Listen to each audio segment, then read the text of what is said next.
Hey, what's up, y'all? Welcome back to Front Row Seat. Of course, it's your boy Jay. And I'm Rel, and we here back with another great one.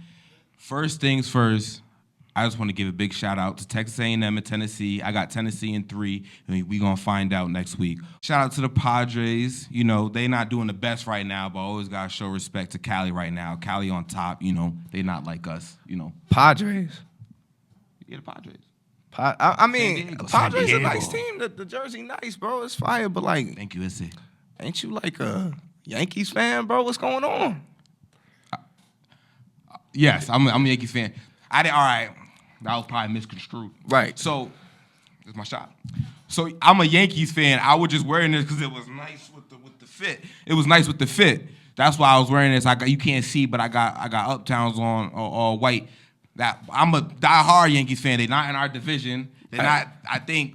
Yeah, they're in a whole nother conference. They're in the NL. We in the AL. So, you know, that's. Since we just doing it for the fit, right? So there's nothing wrong with throwing on some crispy red ones and throwing on a Red Sox jersey, right?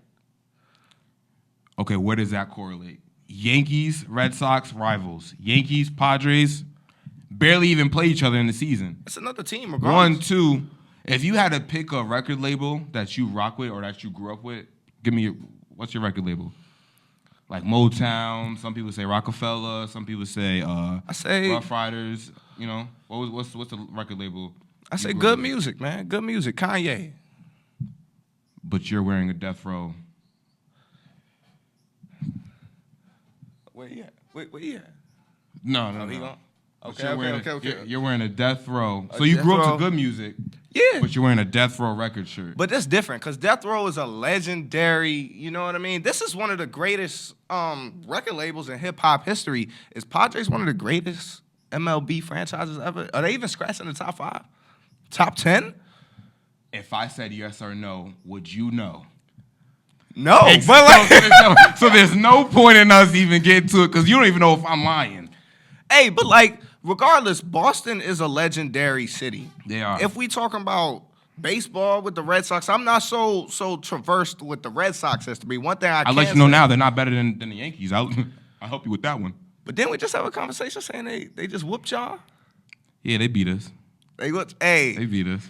But y'all still got the most rings. How many? Does that matter though? How many though? They got 27. Yep. 27. That's a lot. But it is. If we want to talk about teams that have some of the most rings, we got to bring up the Celtics from Boston. And honestly, after watching that finals, bro, we can kind of make an argument. They might be back for a 19th. They just beat the Mavs in 5, a team that we just watched storm through the Western Conference. You got me? They suck. I don't care nothing about Boston. I didn't like nothing. I wasn't impressed. It was an easy ride. It wasn't as easy as last year's 2023 Nuggets, but it was an easy ride. They're still not good. I'm not going to Boston to chill unless it's with Donnie Wahlberg. Shout out Officer Danny. 18 rings? All right, they got 18. They got 18. That's cool. One more than y'all. Like 16 of them was from the 60s. No one talk about that though. No one talk about that. Like don't get me tight. They're not better. All right, they got a little more. They're not better than the Lakers. I don't care what no one's talking about. We got more finals appearances, or that means we got more losses. Yeah. All right. More finals appearances means more losses. Very true. We still have more Hall of Famers. We still have more relevant rings. We are still way more valuable together as a franchise. That's true. I don't want to say finals appearances again because that's a bad example. But those three is good ones I just said. They are good ones. But here's what I'll ask you, right? As a Lakers fan, I know you don't want to see Boston win again. No. But if you're talking about a realistic point of view, looking at the NBA now, can you see them winning the 19th? I'm going to take my fan hat off and put on my GM hat, GM Johnson. What's going on, NBA?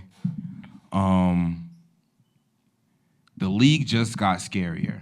First off, in the last 6 years, we've seen 6 different teams win it. But one thing I feel like everyone knows, once Jaylen Brown and Tatum gets one, those two are going to get more. Yeah. Yes, I do see them getting 19. I don't know if it's next year. I don't know. I don't see them pulling it back-to-back, to be honest, because I see a lot of teams like, I see a lot of teams like Bucks, and maybe the Cavs start to fill in the holes and do something. But yes, I do see them get 19. How about you? Man, it's honestly a very scary thought to think about, like you said. Because I'm personally not a Boston fan. I don't really despise them. Who's your team? That's a damn shame. Like, you know how people say it's a shame? Like, it's a shame, but then you got to, damn. Like, that's a damn shame. But go ahead. I don't want to interrupt you. Go ahead, though. I'm a Wizards fan. Damn. I'm a Wizards fan, and we're terrible. We have the worst duo in the league. Kuzma and Poole, what are we doing? But I honestly see the East making a comeback as an entire conference because I see teams like, for one, I can see the Magic really developing. I don't know if they'll be in the finals next year, but I see players like Paolo Banchero and guys like that, man. And then like you said, Cleveland, they just need one more piece. I really think they need to move either Garland or Mitchell.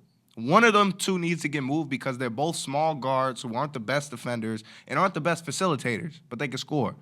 They switch one of those for a 3-and-D guard, maybe get some good draft picks in the NBA draft. I can see them possibly making it to the finals. But yeah, who do you have as your top 3 East teams? Your top 3 West teams for 2025, and no ifs. Like, no, if so and so is healthy, if they trade, like, no. Who do you like? Just based off of the new team and the coaches that we already seen get signed going into 2025, who do you have as top 3 teams in each conference? that's a good question. Out of respect for the East, I got to put Boston in there. You got to. I don't see them being the number 1, but you got to put them in there. Number 2, I would put Philly still, and then I'd most likely go with the Miami Heat. We know what Jimmy Butler can do. No Bucks? That's a dangerous coaching duo. Doc Rivers and Darvin Ham, that's a nasty duo. Darvin didn't win that one with them as an assistant? I believe he did, but those are just 2 coaches who have been showing repeatedly that they're not great. For what's your top 3 West? I still got the Nuggets in there. We just saw what the Mavs can do, so I'll put them in there. And this might be a whim of hope, but give me the Clippers. Give me the Clippers. It's a if-ish, but if Kawhi can just play a season, That's an if. I'm still gonna put him in there. I got hope. Kawhi, get healthy, bro. What about you though? For me, it would be. I don't think this Celtics is going to be disciplined enough to run it back because I don't. Horford got that one. I don't see him having that same energy, same hunger and motivation to get another one. Mm-hmm. He might even retire. Now Porzingis is going to be tough, but I don't see him. I don't see them as number 1. I got Bucks number 1, Boston 2, unfortunately, and then I'm gonna go with Miami 3. I think Butler's pissed off to see Boston win that one. Yeah, and they was talking a little bit of. Oh yeah, you know what I'm saying. So that's my 3 for the East. Now for the West, I'm gonna go with Nuggets, Timberwolves. Clippers got a lot of BS going on. I don't know. Too much. Way too much. Nuggets, Clippers. I think I'm going to still leave the Mavs in there. They got demolished by Boston, but everything prior, they look phenomenal. So, out of Dallas and Minnesota, we saw Dallas beat them, but if you had to put one of them on top of the other, who you going with? Dallas and Minnesota. 2025, I got Minnesota. For 2025, I don't see them beating Timberwolves. Especially, I don't see them beating Timberwolves as easily as they did this year. I don't see it happening. I think Anthony Edwards is more experienced. His IQ increased. I feel like Rudy Gobert, hopefully, he's angry and added more things to his bag, or just he just needs aggression. because the way people are just making fun of him, Yeah. just clowning him. These are his peers voting him overrated, most overrated. So Yeah. I think I'm always gonna choose the Timberwolves over the Mavs. So with us viewing how Mavericks lost, before we go to break, I just want to know what things can we see Mavericks doing so that they can not only get back to the finals, which is going to be a tough trip in the Western Conference, but to capitalize against a good team like Boston. What can we see the two stars, primarily Luka and Kyrie, really change? Get the hell in shape. You seen that? We all seen that. Shorty drinking a beer. He's a star of the team. He's a superstar of the league. We arguing if Luka can be the face, if he can be one of the first face that's not American. Yeah. And he's just won the Western Conference, got the Magic MVP, and he's drinking a beer. Yeah. Finley got to come in, who's a Dallas legend. He got to come and sneak and take it away. Bro, that he should have a water or a Gatorade. Like, what are you doing? Yeah. That's number one. Luka needs to get in shape. We seen what the Nuggets did when Jokic got in shape. Yeah, they went straight to the finals. Whether I'm one of those people, whether you judge how easy of a route they did to get to the finals, they won. Right. Luka needs to get the hell in shape, period. That's number one. Number two, they need to learn how to play together. It's a lot of, like I said earlier, it's a lot of pass him over here and Kyrie's over there just. He's not just standing there, obviously. He's probably setting screens, but he's always on the weak side. They're always on the weak side of the strong side. You know what I'm saying? Like, if Luka's on the left wing, Kyrie's over here on the weak side. And there's no Vice movement. versa. And there's no movement. And it's not enough, especially with we call them the Twin Towers of the playoffs of the postseason. There wasn't enough. There was enough to get to where they got. Did they win? So obviously it wasn't enough. Period. And you know what's funny? I would say the biggest criticism of the Mavs' overall offense is the biggest criticism that the Celtics had a few years ago. It's get one basketball. It's here, you get one. Oh, nah, I just got one, you get one. That's not winning basketball. That might help you beat teams that ain't experienced, led by Anthony Edwards, who's only a couple years in the league. But like you said, it's not going to beat teams like Boston, who have finally learned to act as glue and really, really help each other propel the team to a level that they haven't been able to do over the past few years, losing to the Miami Heat. But as for Luka, I can't agree more, bro. He has to get in shape. On defense, they were targeting him every single possession. Targeting him. I've never seen a star player get targeted as much as he has in my lifetime. Jaylen Brown looked like a god on defense. Shoot. Before we go on break, let's ask the audience this question. Right. So we seen the result of Mavs in Boston. Would Minnesota and Boston have been better? I think Minnesota versus Boston would have been better. I think Denver versus Boston would have been better. I'm going to go a step further. I think Minnesota would have beat Boston. See y'all after the break.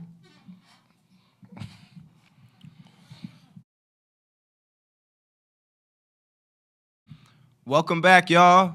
I hope y'all enjoyed y'all break, got y'all some popcorn or whatever, because we got a big discussion, man. WNBA. Angel Reese, Caitlin Clark. First off, the last recent game, Angel kicked their ass. She put up 25 and 16. She's the last rookie to do that is the best in the world right now, Asia Wilson. And obviously, she's the face of the world right now. Mm-hmm. But this Angel Reese and Caitlin Clark thing, Magic and Larry Bird that is the perfect example, bro. Perfect. Perfect example. I love to see it. How about you? I love to see it. I think it's beautiful. Man, I have so many mixed opinions about it because, one, I do love what it's bringing to this. I hate when people say what it's bringing to women's sports. What it's bringing to sports in general. I feel like this is affecting young men. I feel like they can inspire young male athletes.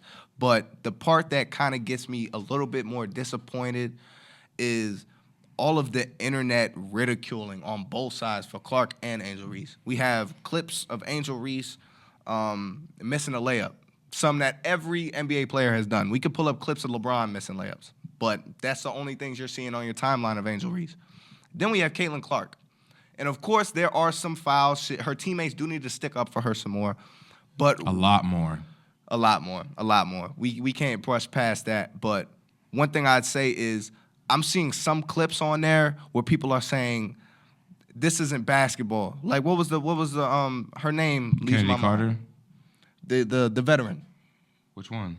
The veteran who Gave her the shove to yes. the floor. Yep. When she faced injuries. Mm-hmm. Kennedy Carter. What was your thought on that? I loved it. I ain't gonna lie to you. I loved it. I absolutely loved it. See, it's different with me. I'm not a new Caitlin Clark fan. I'm not a new WNBA fan. I've been watching this for a long time. I remember when Skylar Diggins got her welcome to the league moment.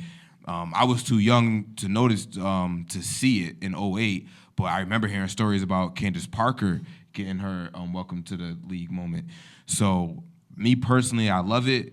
And although there's a lot of controversial issues between the two, Angel Reese and Caitlin Clark, people like to ignore that. Caitlin Clark likes to talk just as much as Angel Reese does.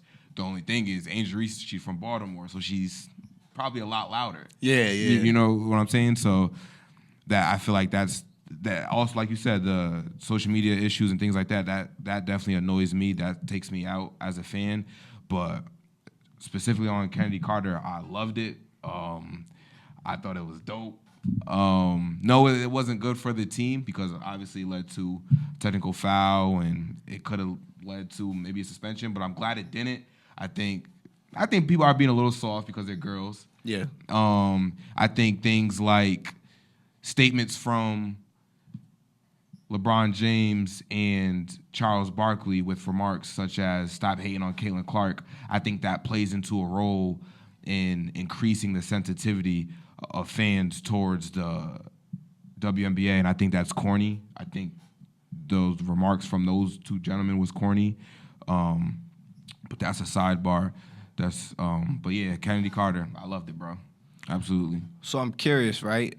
As somebody who is new to the WNBA, right? I wouldn't go across people saying that I've always watched the sport of women's basketball, but being a new fan, I'm starting to really see that these athletes need to, get the same respect as professional male athletes get. Because the only thing they don't do is dunk.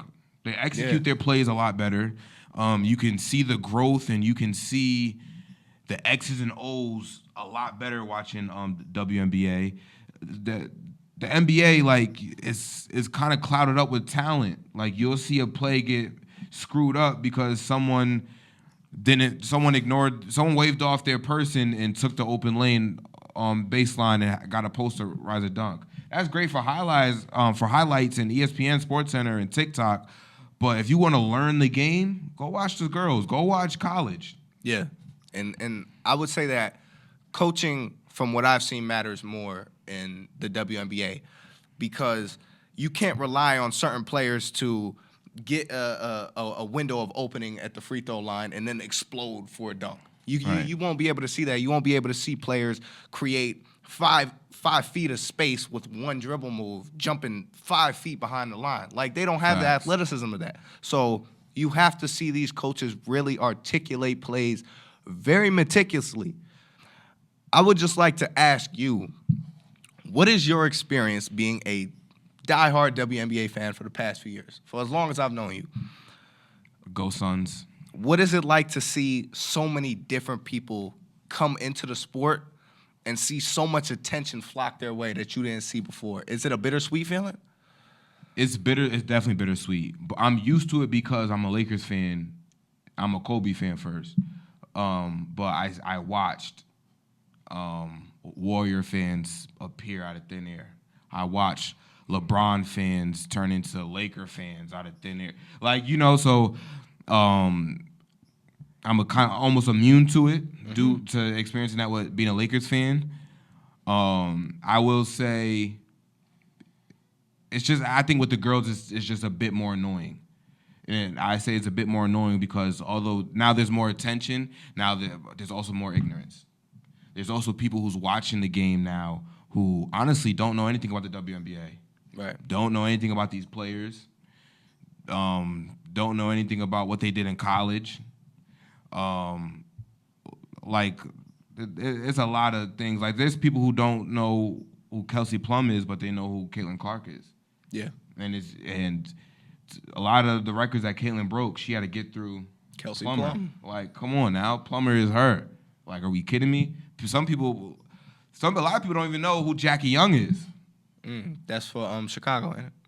I don't know where she's from exactly, but I know she plays for Las Vegas. And before these new contracts, or no, I think still currently she's the most paid WNBA player. Like there's a Seattle Storm with their new super team with Skylar Diggins re-signing. It's definitely bittersweet, or I'll say more so bitter because it's just more ignorance. As a diehard fan, it's more ignorance, and I don't like ignorance. So one thing we would like to know, as you know, the host of this show, we'd like to ask y'all, what are y'all ideas about the WNBA creating so much, traction in the media, and having so many people flock to the new league? You might as well call it that for so many different fans, because 3 years ago, when you were scrolling, you wouldn't see anything WNBA related unless it was a mockery of these players. You know what I mean? Facts. So it's really a new feel, and I think that it will take some time for it to be an overall great thing where we can say, okay, these WNBA athletes are getting paid what they should be paid. They're getting the recognition that they should be getting. But I feel like we're just going through the moments and hitting the milestones that we have to reach that point. You know what I mean? But we'd like to know what y'all think about this whole thing, and what is y'all opinion on the Caitlin Clark versus Angel Reese controversy?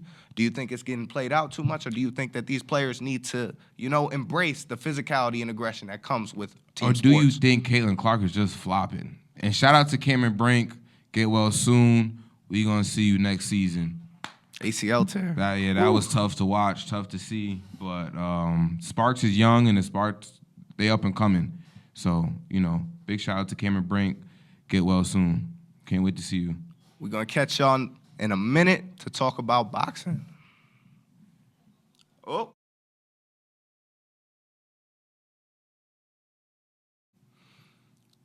Welcome back, y'all. I hope y'all enjoyed y'all break once again. So right now we have a lot to talk about. Of course, we mainly are bread and butter team sports. That's my favorite type of sports. But we cannot ignore the individual, especially combat sports. Because every Saturday night, we know what people watching. UFC. I'll say it again, because maybe Boxing doesn't even come on every Saturday night. But when it's on, who they watching? But every Saturday night, what is on and what are people watching? But when boxing comes on, what gets more attention? UFC. Go look at the numbers. No, bro. Go look at the numbers. Bro. UFC. Boxing just lets Saudi Arabia take over because they can't handle it here. Because HBO lost it, Showtime lost it. Well, what they call it, DAZN don't got it.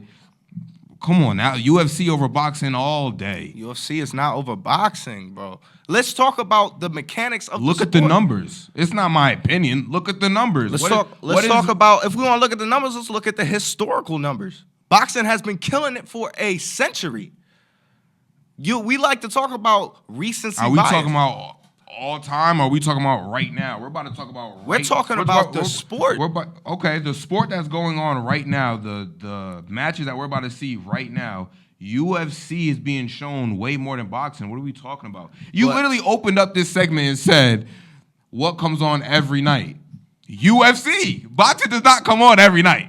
But when boxing Robert Whittaker comes just beat the brakes off Shorty in the first round. Here's the thing, though. Boxing has been killing it consistently for a century. If we want to go back to names like Joe Louis, when we want to go back to names like Joe Louis, then get to the Sonny Listons, get to the Muhammad Alis. These are all athletes that have historical relevance across the world, bro. UFC is just now touching that kind of relevance. That's cute, but you have to bring up the past to make your present relevant. No one give a damn about none of that stuff. Nobody gives a damn about Muhammad Ali. Muhammad Ali is great. That's the GOAT right there. But no, he's not being talked about no more unless we're talking about, unless we're showing respect and all that. But when we're talking about combat sports right now in 2024 on June 24th, UFC is being brought up. You don't see no one. You don't see boxing's owner or CEO getting little interviews by Shannon Sharp. It's Dana White, and obviously that's little extra stuff. But it's things like that brings attention to UFC. It's things like that on why you hear UFC more than boxing. Because I don't understand how this is the argument. Because of the personalities of the people who own it and belong in it? Bro, I'm confused. So what are we arguing? If you're trying to say amongst all-time combat sports, boxing has been more prominent, yes, that's common sense. But if we're talking about right now, which is what you opened the segment about, bro, UFC, it's not even a question. UFC, if we want to talk about, forget the numbers. Let's talk about the sport. Okay. What does UFC have over boxing when we're talking about what makes a sport a sport? It includes everything about fighting. Boxing is one way of fighting. They're using just hands. They're not using shoulders, feet, knees, your clavicle. No, that is your shoulder. Head, nothing. Wrestling, none of that. Which is cool. It's one style of fighting. You know what I'm saying? Best man wins hands with hands. UFC is a lot different. You got people who are black belts in kickboxing, black belts in jiu-jitsu, black belts in taijutsu, Olympic wrestlers. Then you have Olympic boxers. Like, that's what makes UFC big right now, and that's why nerds like myself will always take UFC over boxing, because it's all styles of fighting. It's not just one style. No. So I will give you that. You could say no, but it's a fact. I give you that. It's different styles. It's different styles of combat. It's different styles of combat. It includes all styles of combat. All styles of combat. But let's call it what it is, folks. It's brutality. And it's entertaining, of course. Who doesn't want to see knees to the face? Who doesn't want to see people get body slammed? But if we want to talk about what makes a sport, the skill, the technique, you have these two hands. That's all you got. You got these two hands. You can't use nothing else on your body. And these two hands are covered with gloves. You got to stay in your stance, looking eye to eye with this person. Can't use no feet, can't use no shoulders, no nothing. And you got to use these two weapons to defend and use offensive weapons at the same time. What's so funny? Go ahead. No. What's so funny? It was a single shot that caught my face. I was just laughing at people. Go ahead. The way you just explained and said, first off, you said boxing is more skilled than UFC. I'm going to simply explain to you how you contradicted yourself and why that doesn't make any sense. Okay. Boxing is included into UFC. Everything you just talked about on how skilled they have to be and the things they work on every day, they take that training, and a lot of them, most especially nowadays in this new UFC, because you have to know how to wrestle in today's game, they take that training and add it to kickboxing. They take the stand-up game from your legs, from your hands. Now it's like ground game where there's no swinging at all. It's just wrestling, jiu-jitsu, and taijutsu, and more. So I don't even understand how that makes any logical sense, that this sport is more skilled than this sport, and this entire sport is included into this. That doesn't make any sense. That doesn't make, any logical sense. And hold on, because that just threw me off. That's number one. And number two, you started the segment off with what comes on every Saturday. I simply said UFC. You then said, okay, every other or whenever boxing is on. I don't know what we're arguing here. I don't know what is the argument, but you're not winning. It's insane. And it's unlogical. How is this an insane argument? You just said one thing I still don't understand why you haven't, you keep ignoring it. You said what comes on every Saturday. I said UFC. Gosh. And then you said boxing is more skilled than UFC. In order to be a great UFC fighter, you have to master boxing. Master? Because it seems like every UFC fighter that put on them boxing gloves got their ass whooped. Let them put on some boxing. Francis Ngannou, no. Francis Ngannou, everybody was saying strongest puncher in the world. Yes, you can, bro. You can be a Strongest puncher bro. You strongest can be a strong puncher and still lose to a boxer. These got- MMA fighters are being trained to do MMA. That's everything around the board, which is what Dana White pleads. These MMA fighters should not be stepping in the ring. These boxers should not be stepping in MMA. Exactly. I'm not saying these UFC fighters can go in a full street fight. Yes, they can beat a lot of these boxers. But I'm not saying they can go and beat these boxers in boxing. That's not what I'm saying. What I'm saying is boxers are not more skilled than UFC. Maybe there might be more skilled boxers, but in overall fighting, bro, that doesn't make any logical sense. I never said they're more skilled overall fighters. I said they're more skilled when you're looking at them in retrospect to their sport. When to be a professional boxer, you have to have an insane level of skill. You're using these two hands.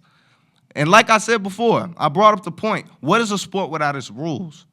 In boxing, there are so many things you can't do. Don't hit below the belt.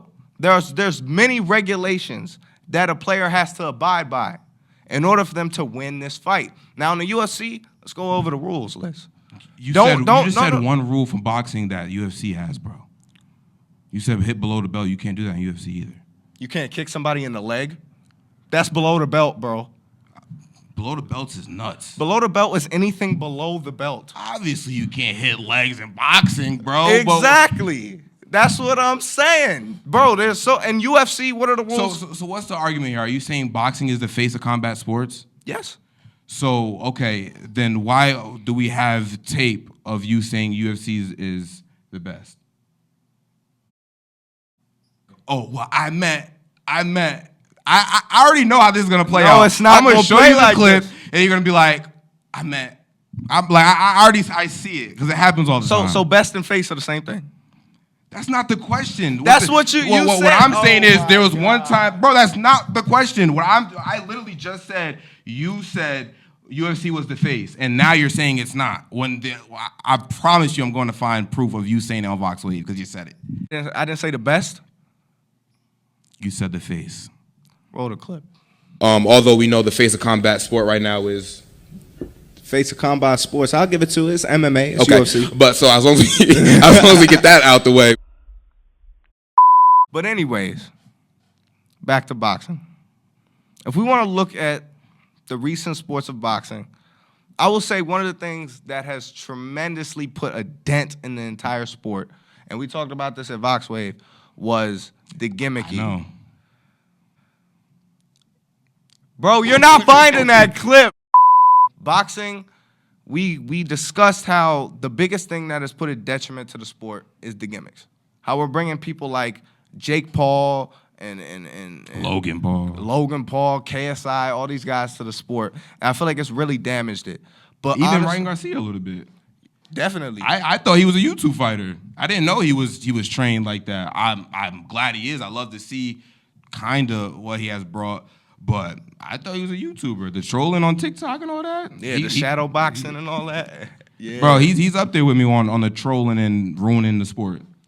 As a matter of fact, will we say that he's done more to hurt the sport of boxing than help it? Yeah, especially with this PED scandal. Absolutely, he's hurt the sport more. Oh, yeah. Now he's brought.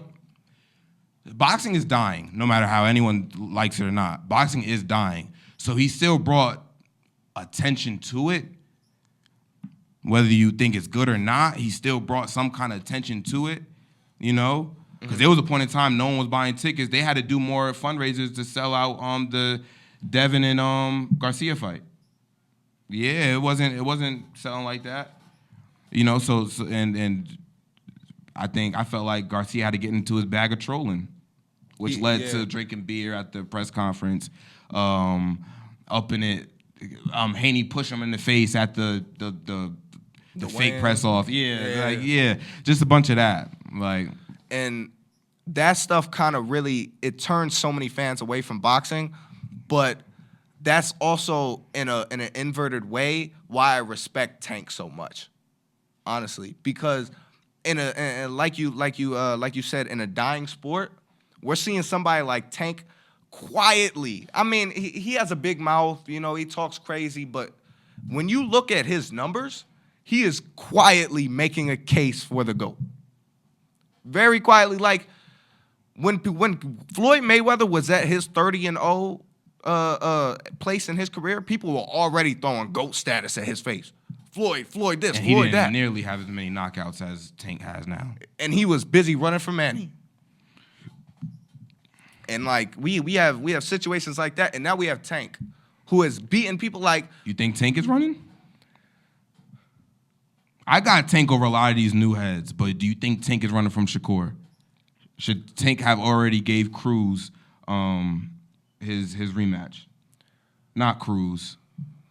Pitbull. What's his name? The one that they say he lost to, and it came down to decision. I'm forgetting his name right now, but him, Shakur, Lomachenko, Teofimo, Devin Haney, of course. I got Tank over everyone I just said. Right. But do you think he's running? Do you think he's pulling the same stuff that Floyd used to do? When you put it like that, he is doing the same thing that Floyd used to do, because there's no reason why him and Shakur haven't met up in the ring yet.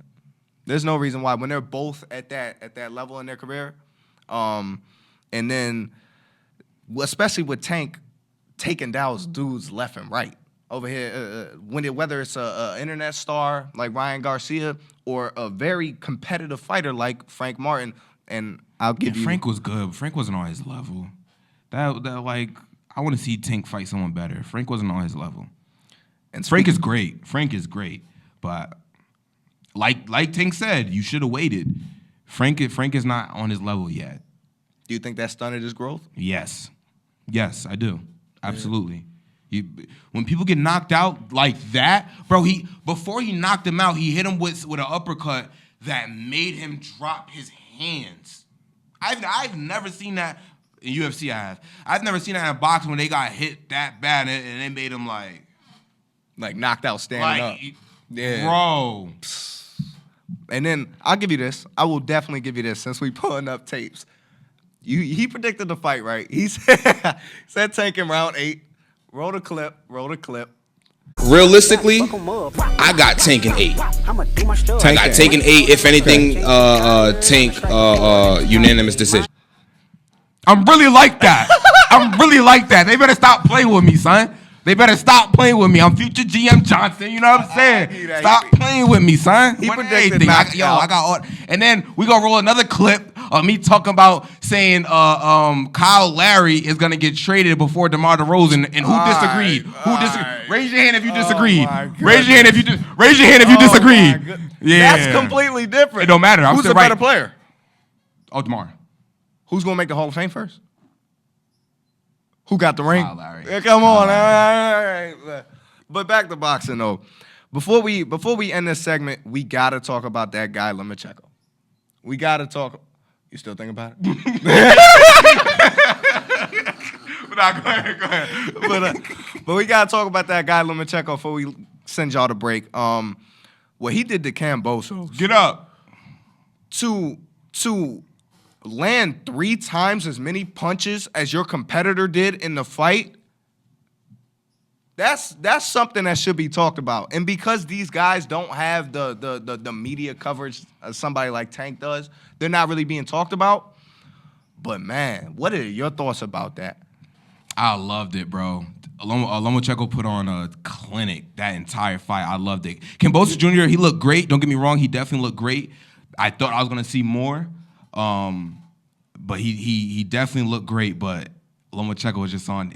He was there for blood. Lomachenko, he didn't see Kambosos in his path. It was like something blurred, but he knew he was about to get it out his way. Like, bro, before he took him out with the liver shot, I think it was in like the 7th, something like that. Before he took him out in the liver shot, he hit him maybe twice in the same spot, in that same spot. Like, you already seen Kambosos about to go down before he hit him right there. Yeah. And you know when you go down from a body shot, you know you in pain. Yeah. That's why I want to see either Tank and Lomachenko next or Shakur and how do you say that boy's name? Him, Stevenson. I want to see him and Tank next. Like one of those. Yeah. For sure. With all these big names, man, it's funny because boxing has always been a heavyweight class was always the main focus. when you look at the history of boxing. But now we see these little dudes really taking over. And I think that's something that's really special. But we will be right back to talk about a little bit more sports for y'all. And it's something that y'all have been waiting to hear. We'll catch y'all in a minute.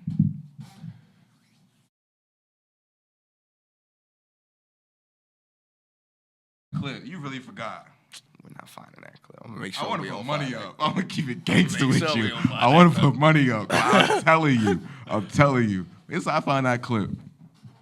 I'm sorry, he's still talking about this clip Oh, that we he's rolling? never gonna find. I'm gonna find the clip, son. He's not gonna find it. All right. I'll make sure of it. Remember, But- they not like us.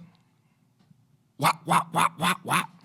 That come up. All right, but we back. But we back.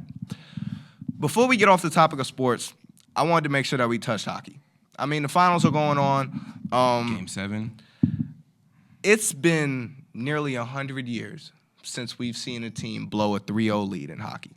1942. I do not want to see this Panthers team be the second team to ever do that. I'm not even a Panthers fan. I'm not even a hockey fan. I'm trying to get into the sport. But when you see a team blow a 3-0 lead, you just have the initial thought, no matter what the sport is, what are you doing? What are you doing, bro? Me, it's like I'm a new hockey fan. I just became a Rangers fan this year, as you guys know. Still diehard Rangers fan. I don't care. But after the Panthers beat us, I was going for the Panthers. You know what I'm saying? After they beat us in the prior round, I was going with them. They're up 3-0. I'm rooting for the Panthers all day. Bro, once I seen them lose Game 4, 8-1, to me, I felt like that was Boston in Game 4, letting them win so they can go win it in their hometown. Mm-hmm. And as soon as I seen the 8-1 from the Panthers, that defeat from the Oilers, I had a feeling in my heart like, yo, this not looking right. I hope they finish it out in 7. Regarding to the Panthers, I'm talking about. I don't want to see the Oilers do this, but like you said, it's like, what are you doing? Yeah. What are you doing? But And I would say that, one, this series has kind of intrigued my interest in hockey because, one, whenever you see a 3-0 comeback, you're like, wow, okay, not only are you saying the people who are losing, what are you doing?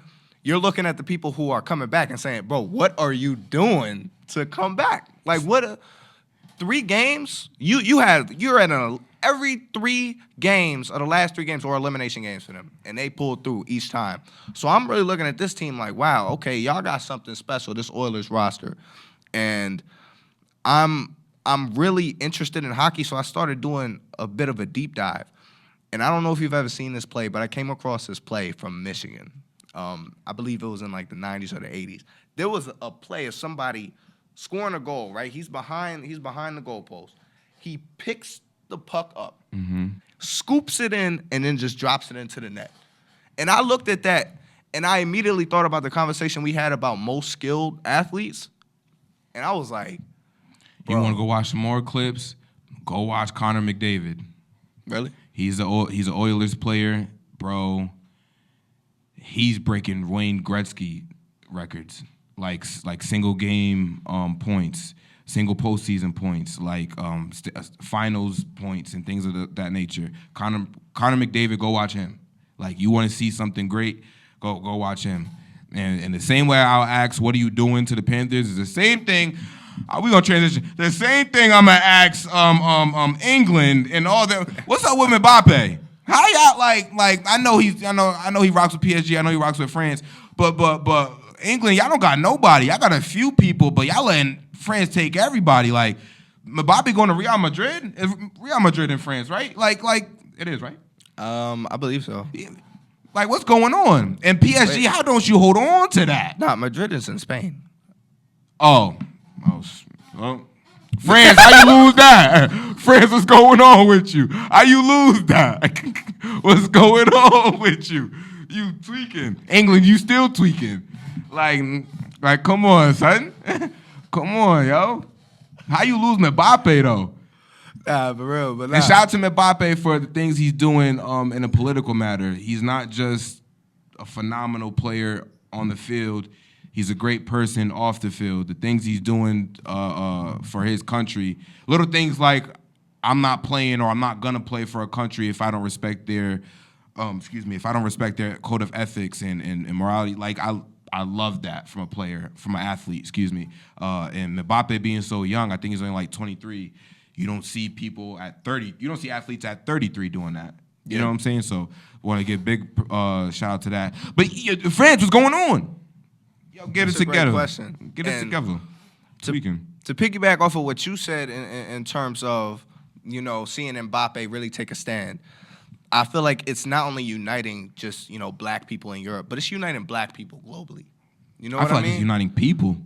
Really? Yeah, because soccer is so international. There's so many colors, so many ethnicities, so many religions, so many different nations. Like I feel like it's uniting people, honestly. And it's really not just, humbling, but it's really inspiring to see a black man take that position to lead this movement. Well, I wouldn't say necessarily lead because I don't know too much, but to play a big role in this movement. Absolutely. And to say a young black man, you said 23? Yeah, Mbappe's young. He won that World Cup at like 19. I think he beat, he didn't beat Messi. He beat somebody. But yeah, he won that World Cup at like 19. I've been hearing things about people saying he's the next Pele and all that. Bro, like, I was about to say that, yeah. Mbappe's the next Pele or the next Messi, depending on how you look at it. I don't want to cause no beef. That's a big beef. that is a big topic. I don't want no there. beef, depending on how you look at it. But speaking of beef, we couldn't close this They not without like us. talking about. They not like us. Yo. They not like us. 6 times? Bro, he performed it 6 times. That's crazy. And brought different people on every time, bro. Hey, I'm not We'll gonna never lie. see that again. We'll never see that again. I was like about to scream in my living room, bro, when I seen Dr. Dre come out there. He said, "Hey, I gotta say something real quick though." Like Kendrick was like, "Hey, don't go. You gotta say something." He said, "Okay." I'm thinking he about to say, "If the police coming straight from the underground," or something like that. He said, "Psst, I see dead people." Hey, bro. Bro, the implementation of that, it was executed perfectly. Like, bro, that was crazy. First of all, I didn't even expect Dre to come out. So the fact that he did, and then he was like that whole joint, and what was so mind blowing to me, the MC of everyone on the stage, but even a little bit from Dre, where he says, "I need a moment of silence for this right quick." You could hear a pin drop in there. It got quiet so fast, and all you heard was psst. You didn't hear no Kendrick lyrics. All you heard was Kendrick's voice. You didn't hear no music from the back. All you heard was that beat. And that goes for everyone on that stage. You didn't hear their music playing in the background. Yeah. Bro, we will never see nothing like that ever again. That's Period. a legendary night for hip hop, man. And it's like for An our iconic generation, night for the West Coast.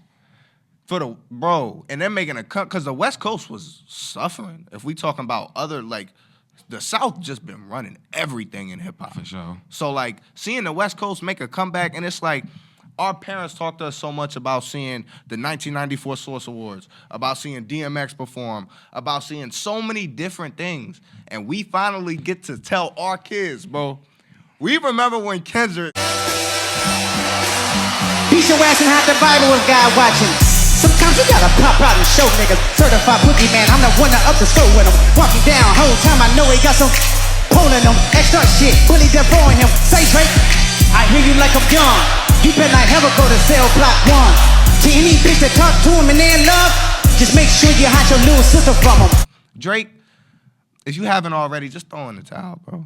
Throw in the towel. You heard Kendrick was refunding tickets for people who was out of state. It was supposed to be only for the house. I seen that on it was a clip of someone's podcast. I can't remember, but I thought that was even dope. Like the Black Hippie reunion, DJ Mustard YG, Roddy Ricch to Tyler the Creator coming out. And then topping it off with Russ and DeRozan, bro. That's huge. Russ was killing it. Oh yeah, he was out. Russ there. was up there killing it, He was bro. dancing and all that. Like DJ Envy said, whenever you hear Not Like Us play, it makes you want to get punched in the face because you want a Crip Walk or you want a Blood Walk, whatever. DJ Envy said that. Yeah, I thought that whole thing was beautiful just to see, because the game politics is real and it's extremely organic and emphasized on the West Coast, and especially LA. So to see all those different sets up there, so many different colors, the unity, bro, it was beautiful. Like God rest Nipsey's soul. But when Nipsey passed, and you seen people walk around with the red and blue flags tied together, it was like watching Straight Outta Compton during the riots when people was uniting. Like the only thing they missed and the world missed was Nip. Yeah. And Kobe, of course. And it was like, I would say Nip and Kobe, of course, Pac, man. Because, like, even though he's been gone for so many years, just seeing Kendrick out there wearing Pac's fit, wearing Pac's same outfit from when he had that concert, it was just like, man, like, and then just, I know Pac, Nip, Kobe, even if we want to go into other guys like Nate Dogg, all of them, I know they were all smiling down that night. For sure. Nate Dogg, for sure. That was a big night for the West Coast. One thing I want to ask you since Pac was brought up, what level of disrespect do you think Drake reached by doing the AI with Tupac and Snoop Dogg's face?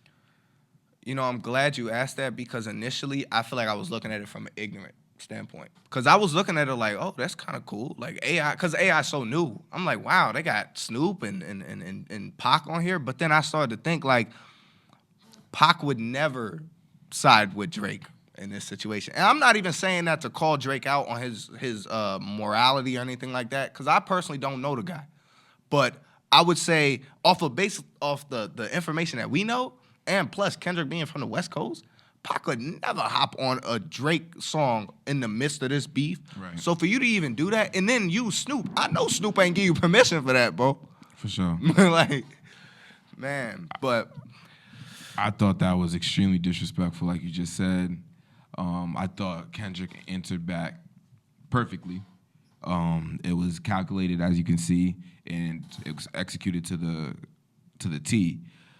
But prior to him doing that, I was telling my friends, Sean and Brad, that I'm already iffy about supporting this beef, because rap beefs always end to something violent. And right when I said that, there was a bunch of people like, bro, you're being too dramatic. It's not gonna get to that, blah, blah. Literally, I think, not even the next week, like a few days after that, there was like the fans shooting or doing graffiti to Drake or something like that. Mm-hmm. And then the Tupac AI thing that can obviously cause violence. yeah. And right after that, I had people telling me like, bro, you was right. Yeah. And it's not even to be self-righteous and feel like I'm always right. It's just logical. When us casual fans, like sometimes we can be so ignorant and just think like these people aren't human. What we see is like, oh, that's so cool. These people have real lives. Yeah. Like even to bring it back to sports, Westbrook. Do you want to go to school and people imitating your father's name? Yeah. You know what I'm saying? That's insane. So it's insanity. So when I first seen it, I thought Drake's career was just going like this, me personally. Yeah. And when we see, and I believe like somebody lost their life in that event when they stormed Drake's house. I believe a security guard died or something. I could be wrong, but I believe somebody lost their life. Oh, snap. I didn't know that. So that goes to what you were saying. You were definitely right. And especially when we're looking at the rapper, I hate to even bring him up on this show because I don't support anything about him, but rest in peace, Julio Fulio, how he just passed. It shows how disses can really grow into the point where like people are really losing their lives. So it ain't fun and games sometimes. But speaking of fun and games, if we want to talk about Song of the Summer, we have Not Like Us is definitely fighting for that. But your girl Glow. It's 7 p.m. Friday. It's 95 degrees. I ain't got no nigga and no bitch. Your girl Glow. She making a what's it? It's 7 p.m. Friday. It's 95 degrees. Hey. What's up, boo? Oh, that shit. How you doing, girl? What's the word? For me? But nah, yeah, for me, she cool. Yeah, definitely. She definitely up there number 2. Definitely got a number 2. Not Like Us is definitely number 1. But I can't give Glow number 2. Not Like Us is 2. It's 2. And it's crazy because it didn't even come out in the summer. That concert just, re-upped it. Just the promotion, the marketing was out of this world. So I gotta give it to Not Like Us. You think it'll be cranking till 2025? I think Not Like Us is a classic. Like, you can play this in 2045. I think Not Like Us is a classic, like Hit 'Em Up. But the difference between Hit 'Em Up and Not Like Us, we gonna rap the whole song. Hit 'Em Up, we only rap one verse. Yeah, as soon as the Outlaws come on, we skip it. You skip this, Joe. You know? Yeah. Oh, that's our cue? That's our cue? Wait, I think I have something to say. Oh, go ahead. What? Oh, yeah. Shout out to my big brother, man. Happy birthday. I love you. See you soon. I don't know you, bro, but happy B-Day, man. For sure. 25, Jameer Johnson. 25, Oh. Double M, Oh. P, Oh. U, Oh. No, me.